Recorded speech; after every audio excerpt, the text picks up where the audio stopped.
Qubadlı rayon Mahruzlu kəndi. Baxın.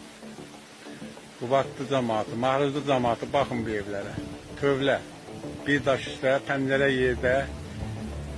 Bax bu vəziyyətdə 180 minli evdir. Baxın görün bizlərə nə tikiblər. Bizim tövlə idi o vaxtı, bir daş üstə. Hamısı da tikirlər qalıb yarımçıq, iş də getmir. Heç bir iş getmir burada, iş dayanıb. Bax bu vəziyyətdədir. Bir dənə yaxşı burada normal ev yoxdur. Hamısı yerdən pəncərələr yerə dəyir.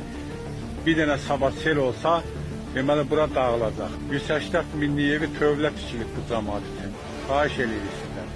Bax belə bir vəziyyətdir. Nə Qubadlı rayon icra hakimiyyəti maraqlanır, nə Mavin maraqlanır, nə deputat İmamverdi müəllim. Başı qarşı obyektlərinə xahiş edirəm.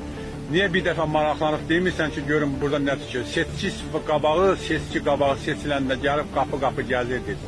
Deyirdin ki, mən seçim, mən belə eləyəcəm, bunu bu cür eləyəcəm. Nə oldu? Hələ 20 ildir sənin bir dəfə sifəti bu şeydə, televizorda görən olmadı. Bir dəfə bu xalqın qabağına çıxıb, nəysə bir kəlmə söz demədi. Heç bir dəfə maraqlanında görün burada nə tikilir bu zamanda. Bu tövlədir bu. Sabahların burada kim yaşayacaq, kim yaşaya bilər? Burada iki gün dalbadar yağış yağsa bu evlərin hamısı batacaq suya.